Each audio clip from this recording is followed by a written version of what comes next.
तो नमस्कार। आज के इस वीडियो में एमपीपीएससी में होने वाले इंटरव्यू साक्षात्कार पर चर्चा करेंगे। तो सबसे पहले मैं बता दूं कि राज्य सेवा परीक्षा एमपीपीएससी जो कंडक्ट करता है वो 3 स्तर पर होती है। प्री यानी प्रारंभिक परीक्षा, मेंस मुख्य परीक्षा और इंटरव्यू साक्षात्कार। और यह भी मैं बता दूं कि प्रारंभिक परीक्षा या प्री एग्ज़ाम स्क्रीनिंग टेस्ट है, वो सिर्फ वहाँ तक मुख्य परीक्षा तक पहुँचने का माध्यम है, जरिया है। उसके अंक फाइनल रिजल्ट जब बनता है तब नहीं जोड़े जाते। फाइनल रिजल्ट जो तैयार होता है वो मुख्य परीक्षा और इंटरव्यू में जो प्राप्त अंक हैं उस आधार पर बनता है। अब हम चर्चा करें इंटरव्यू पे। तो इंटरव्यू में वर्तमान में जो इस समय चल रहा है 175 मार्क्स का इंटरव्यू होता है, 175 नंबरों का। और एक जो ट्रेंड चल रहा है इस समय 90 से लेके 150 तक नंबर अभ्यर्थियों को दिए जाते हैं। अब आपको 90 मिलना है या 100, 110, 120, 130, 140 कहाँ तक आप जा रहे हैं, ये आपका डिपेंड करेगा कि आपकी तैयारी कैसी है और आपका प्रदर्शन वहाँ बोर्ड के समक्ष कैसा होता है। तो मैं 2008 बैच से चयनित सब रजिस्ट्रार हूँ और इसके बाद मेरे कई मित्र जो हैं एमपीपीएससी के माध्यम से भिन्न भिन्न पदों में जो चयनित हुए हैं और कई विद्यार्थी चयनित हुए हैं, उन सबसे जो विगत कई सालों से जो वार्तालाप हुई है इंटरव्यू को लेके, उसका मैं एक समरी में सार तत्व आपको इस वीडियो के माध्यम से बता रहा हूँ कि आपसे किस प्रकार के प्रश्न पूछे जाएंगे और उसकी तैयारी कैसे करनी है। तो सबसे पहले मैं बताऊँ कि जब आप बोर्ड के समक्ष जाते हैं उसके पहले बायोडेटा जो आपका है वो वहाँ पहुँच जाता है, जिसको हम व्यक्तिगत विवरण पत्रक कहते हैं, पर्सनल इन्फॉर्मेशन, वो आपकी पहले पहुंच जाती है। होता क्या है ये बायोडेटा? तो आप आयोग की साइट में जाएंगे, वहाँ पर एक जगह आपको लिखा हुआ मिलेगा फॉर्मेट में आप क्लिक करेंगे तो आयोग के जितने फॉर्मेट हैं वो सब ओपन हो जाएंगे। वहाँ आप देखेंगे पर्सनल इन्फॉर्मेशन फॉर्मेट, जिसको हम हिंदी में क्या बोलते हैं, व्यक्तिगत विवरण पत्रक। ये ओपन होगा। ये 5 पेज का होता है, पहले 3 पेज का होता था, आजकल क्या है 5 पेज का होता है। यदि हम सामान्य चीज़ें इसमें बता दूं तो इसमें आपका नाम, पता, पिता का नाम और पता ये पहले पेज में होंगी। फिर आपकी एजुकेशनल क्वालिफ़िकेशन, फिर आपकी यदि पूर्व सेवा में आप रहे हैं तो उसके बारे में जानकारी, फिर कुछ अन्य जानकारियाँ जैसे आपने स्पोर्ट्स में क्या कोई पार्टिसिपेशन किया है, आपकी हॉबी क्या है ना, या अन्य कोई एक्स्ट्रा आपकी एक्टिविटी हैं, तो ये सारी चीज़ें रहती हैं। तो जो इंटरव्यू है वो आपका सब कुछ पूरा का पूरा इंटरव्यू इस पर ही आधारित होता है। हाँ, आप इसमें जो है करंट अफेयर्स थोड़ा सा ऐड कर सकते हैं अलग से, क्योंकि एक अभ्यर्थी से ये उम्मीद की जाती है कि जो समाज में, देश में, विदेश में, मतलब पूरे जो घटनाएं घट रही हैं उनकी एक सामान्य समझ, जानकारी होना चाहिए उसके बारे में। और जो आप करंट अफेयर्स पे भी वहाँ जो बोलेंगे वो ये भी हमेशा याद रखें कि कभी एक पक्षी ना बोलें, है ना। आपको दोनों पक्षों पे विचार करना है किसी भी मुद्दे के, और उसके अकॉर्डिंग आपको अपने विचार रखने हैं। तो सबसे पहले आज के हम इस वीडियो में देखेंगे कि कितने डायमेंशंस हो सकते हैं आपके इंटरव्यू में, क्या क्या, कहाँ से। क्योंकि कई बार ऐसा लगता है ना कि इंटरव्यू तो यार इतना बड़ा चीज़ है कि क्या पूछ ले यही पता नहीं है। अभ्यर्थी जो हैं, जब हम लोग आज से 10-15 साल पहले जाएँ तो हम लोग भी जो है भयभीत रहते थे कि यार इंटरव्यू तो इतना ब्रॉड होता है कि क्या पूछ लें, ये कोई जानकारी नहीं है ना। इसके आपके पहले जो गया है हो सकता है उससे करंट अफेयर्स पूछा हो, आपके बाद उसके बाद जो गया हो सकता है कोई सब्जेक्ट विशेष का उससे पूछ लिया हो, और आप जब जाएँ तो हो सकता है आपसे दोनों ही चीज़ें ना पूछ के आपकी नौकरी से संबंधित सारी चीज़ें जो है चर्चा वहीं समाप्त हो जाए। तो सबसे पहले मैं कुछ सामान्य जानकारी बता दूँ कि इंटरव्यू जो है वो लगभग 10 मिनट से लेके 45 मिनट तक चलता है। एक एवरेज मान लें तो आपका 20-25 मिनट चलता है, और ये डिपेंड करता है कि आपका वहाँ बातों का सिलसिला किस तरीके से चल रहा है और बोर्ड को कितना इंटरेस्ट आ रहा है। और आप ये भी ज़रूरी नहीं है कि आपका इंटरव्यू यदि बहुत लंबा चला है तो आपको अच्छे नंबर मिलेंगे, ये भी ज़रूरी नहीं है। और ये भी ज़रूरी नहीं है कि आपका इंटरव्यू काफ़ी कम समय में 15 मिनट में ख़त्म हुआ तो आपको नंबर नहीं मिलेंगे। ये डिपेंड करता है कि आपका वहाँ पर्सनैलिटी उन्होंने जो चेक किया वो उसका क्या अनुमान लगाया उन्होंने, ठीक है। तो आज इंटरव्यू में जो और बहुत सारी बातें होती हैं, जैसे आपका वहाँ कक्ष को लेके है, प्रवेश करने से लेके, बैठने से लेके, वार्तालाप करने का तरीका है, सारी चीज़ें ये हम इस वीडियो में डिस्कस नहीं करेंगे। इसके लिए हम अलग से कोई वीडियो बाद में बनाएंगे। आज का जो पर्टिकुलर मेरा वीडियो है कि प्रश्न किन भागों से पूछे जा सकते हैं, कितने प्रकार के पूछे जा सकते हैं। तो हमें फोकस करना पड़ेगा अपने पर्सनल जो बायोडेटा फॉर्मेट है, जिसको हम व्यक्तिगत विवरण पत्र कहते हैं, उस पे हमें जो देखना पड़ेगा। पर्सनल इन्फॉर्मेशन जो फॉर्मेट है उस पे ही पूरा जो है आधारित होता है। उस पे मैं चर्चा कर लूँ कि उनमें क्या क्या चीज़ें रहती हैं उस फॉर्मेट में और प्रश्न किस तरीके से इमर्ज होंगे।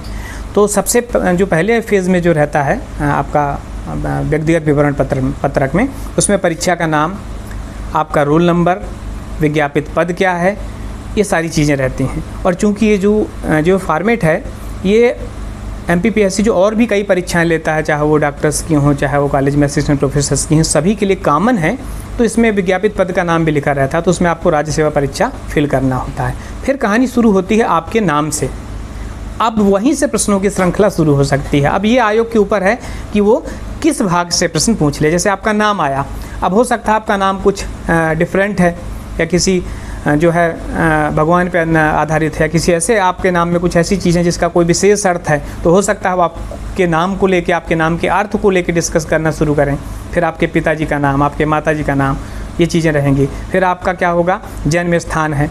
अब जन्म स्थान के अंतर्गत जो जिला है आपका, उस ज़िले से संबंधित इन्फॉर्मेशन हो सकता है वो पूछ लें। तो आपको क्या क्या तैयार करना है, हम उस पर चर्चा कर रहे हैं। तो पहले आप अपने नाम के अर्थ और उसके आसपास की सारी चीज़ें देख लें। अपने पिताजी के नाम, अपने माताजी के नाम से संबंधित जो इन्फॉर्मेशन है वो देखें। फिर आप अपने जन्म स्थान जिस ज़िले के हैं, उस ज़िले या उस तहसील, उस गांव, इसकी सारी डिटेल जो है जो पूछी जा सकती हैं वो उस पे जितना जो है तैयारी कर लें। मैं तो डायमेंशंस बताते जा रहा हूँ कि कहाँ कहाँ से प्रश्न पूछे जा सकते हैं। फिर आपका वर्तमान पता और स्थायी पता आता है। हो सकता है एक ही हों ये दोनों पते, हो सकता है दोनों पते आपके अलग अलग हों। यदि आपका वर्तमान पता हो सकता है भोपाल का हो, स्थायी पता हो सकता है आपका जो है किसी अन्य ज़िले से हो। तो इन दोनों ज़िलों के बारे में फिर थोड़ा बहुत जानकारी आप रख लें, ठीक है। तो आयोग के जो मेंबर हैं, मैं आपको एक चीज़ और बताना भूल गया कि जो आपका ये व्यक्तिगत विवरण पत्रक होता है ये 6 प्रतियों में भरा जाता है और उसमें ये सारी जानकारी फिलअप करके आप एक मेन पत्रक में भरते हैं आप। इसके बाद सभी उसकी 5 कापी और कराते हैं, फ़ोटो कापी, और जो हस्ताक्षर है, साइन है, वो आप सभी में पूरे 6 में ओरिजिनल रहेगा और वो जमा कर देते हैं। और आपके कक्ष में पहुंचने के पहले ही ये जो 6 कापी में आपने दिया है, सारे जो अध्यक्ष हैं और सारे जो मेंबर हैं बोर्ड में, उनको दे दिया जाता है। और आपके कक्ष में पहुँचने के पहले वो एक बार सरसरी निगाह इस पर डाल लेते हैं। तो आपके कक्ष में पहुँचने के पहले ही आपकी जो छवि है, आपका क्या नाम पता है, आपका क्वालिफिकेशन क्या है, आपकी पूर्व सेवा क्या है, एक मोटा मोटा अनुमान आयोग के सदस्यों को पहले ही लग चुका होता है। फ़ोटो भी लगी होती है तो वो भी एक वो बना लेते हैं माइंड मेकअप की, चलिए यार ये व्यक्ति आने वाला है, इससे रिलेटेड हम कुछ इस तरीके से पूछेंगे। तो यदि आपका जो चर्चा हुई कि नाम पता इनसे संबंधित चीज़ें पूछता है तो या उनके ज़िले से संबंधित प्रश्न पूछा है तो अच्छी बात है। हो सकता है आयोग के कोई सदस्य इस पर इंटरेस्टेड ना हो, शुरू में वो नाम वाम जरूर पूछ लेते हैं ताकि जो है कैंडिडेट है वो थोड़ा सहज हो जाए, है ना। पता चला घबराए हुए हैं तो थोड़ा नाम और गांव का नाम क्या करते हो यार, अपने बारे में कुछ बताइए, ये सामान्य चीज़ें हैं जिससे आदमी सहज हो जाए। तो इनमें भी आपको लिमिट में बताना है और कोशिश करना है कि आपको उन चीज़ों के बारे में बताना है जिनमें जो आपका स्ट्रांग पॉइंट है, ताकि जो अगले फर्दर क्वेश्चन बनेंगे वो उससे बने।